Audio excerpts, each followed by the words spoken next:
आज नरेश कुमार जी ने एक प्रश्न किया है कि गुरुजी ठहराव और शांति में क्या अंतर है।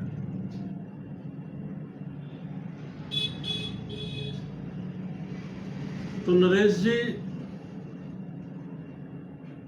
ठहराव जो है वो शांति से पहले का एक पड़ाव जरूर हो सकता है। तो जितना संबंध एक पड़ाव में और एक शांति में होता है, इतना ही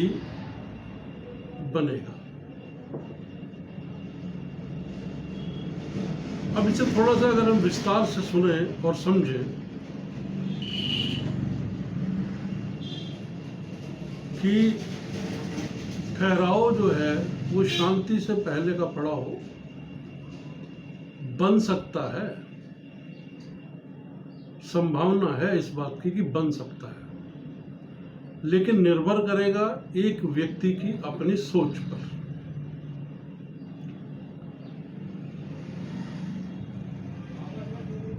तो ठहराव से पहले जब इंसान को ठोकर लगती है, परिस्थितिवश, समयवश, जब इंसान ठोकर खाता है तो उसकी चिंता बढ़ जाती है। अब वो ठोकर भी कई तरीके की हो सकती है।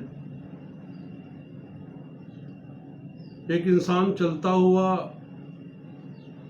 सड़क पर चल रहा है, ध्यान कहीं और है, ठोकर लग जाती है,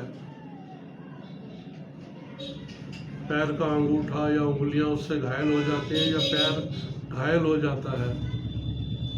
तो ऐसे में तो जातक कुछ नहीं कर सकता, बस वो वहीं पर रुक जाता है। तो अगर आप उसे ठहराव कहेंगे तो एक प्रकार का वो भी ठहराव हो सकता है, लेकिन परिस्थितिवश, जैसा मैंने कहा, कारणवश, तो वो हम जैसा किसी के साथ व्यवहार करते हैं वैसा ही जो है हमें उसका प्रति उत्तर मिलता है। अब ऐसे में यदि हम किसी के साथ कठोर व्यवहार करेंगे, किसी के साथ गाली गलौज करेंगे, लड़ाई झगड़ा करेंगे, मारपीट करेंगे, तो हो सकता है हमें भी वैसा ही कुछ झेलना पड़े। और कई बार ऐसा भी हो जाता है कि जब हम सोचते हैं कि भाई हम इस व्यक्ति को अपने प्रभाव से, अपनी ताकत से, अपने पैसे के बल पर या किसी भी और तरीके से, जब हम ये सोच लेते हैं कि इस व्यक्ति या सामने वाले व्यक्ति को हम दबा सकते हैं,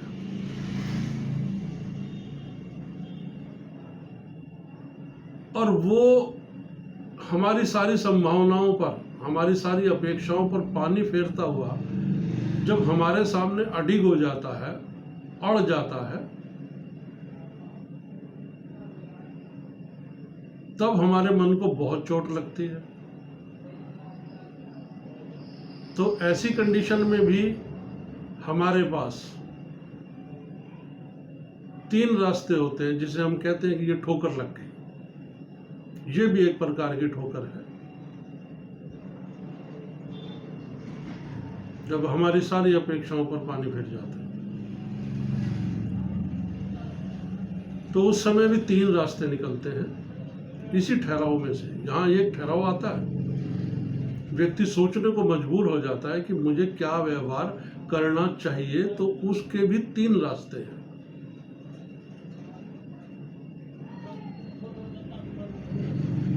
तो पहला रास्ता तो ये होता है कि उसको उसी की भाषा में, जो व्यक्ति हमारे सामने खड़ा है, उसको प्रति उत्तर दिया जाए। जिस प्रकार की वो भाषा या जिस प्रकार का व्यवहार वो कर रहा है व्यक्ति के साथ, वैसा ही करने की बात आती है। दूसरा होता है कि शांत हो जाना, इस बात को एक्सेप्ट कर लेना, इस बात को मान लेना, इस बात को स्वीकार कर लेना कि मुझे समय के अनुसार चलना पड़ेगा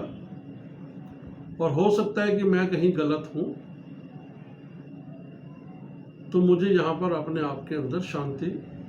लानी पड़ेगी, अपने व्यवहार में बदलाव करना पड़ेगा। और तीसरा होता है कि तीसरा रास्ता कि भविष्य में गलती का सुधार कर लेने का।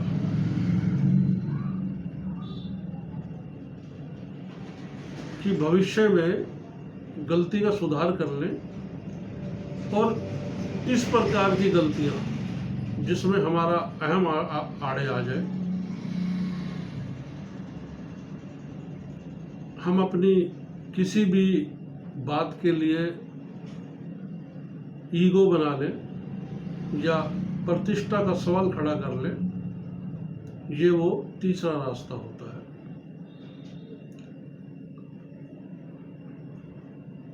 तो इन तीनों रास्तों में आपको ठहरना पड़ेगा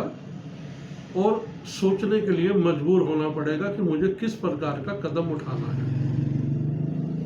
वो जो मैंने बात की कि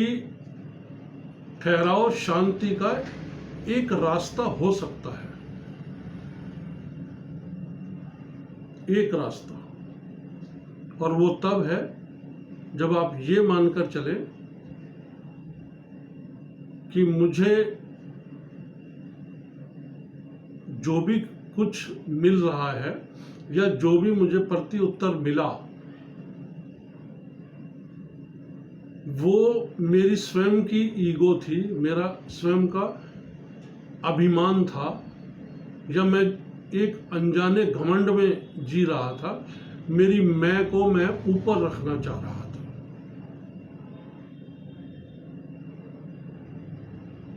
तब यहां से रास्ता निकलता है शांति की ओर का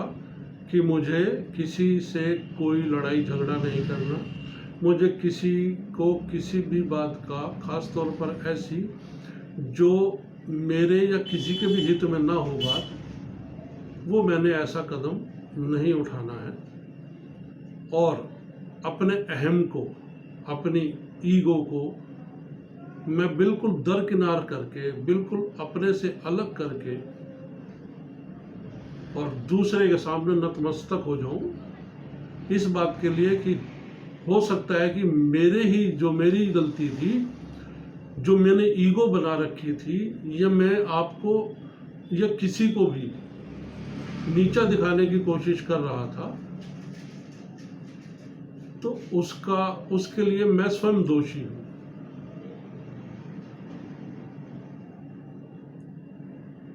तो नरेश जी, बात यह है कि ठहराव शांति का एक पड़ाव हो सकता है, व्यक्ति की सोच पर निर्भर करता है। अब शांति की बात आती है कि शांति में और ठहराव में क्या अंतर है। ठहराव के लिए तो मैं समझता हूं आप समझ गए होंगे इस बात के लिए। अब बात आती है शांति। तो जो शांति है उसकी उत्पत्ति अपने अहम को मारकर और अपने जीने के तरीके को बदलकर, प्रभु की मान्यता को मानते हुए, प्रभु के चरणों में नतमस्तक होना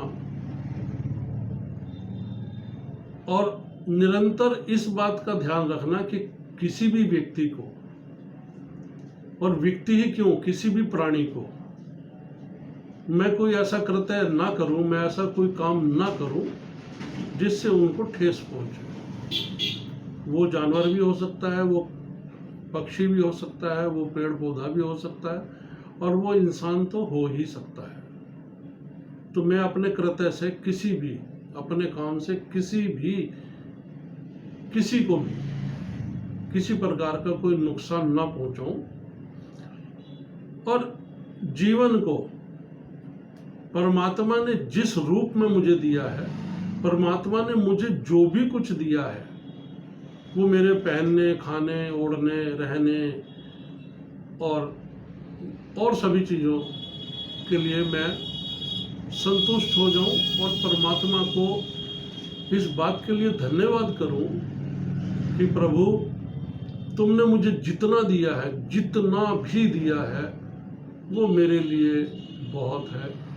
और मैं दिन रात इस बात के लिए उनका शुक्रगुजार करूं, परमात्मा का धन्यवाद करूं,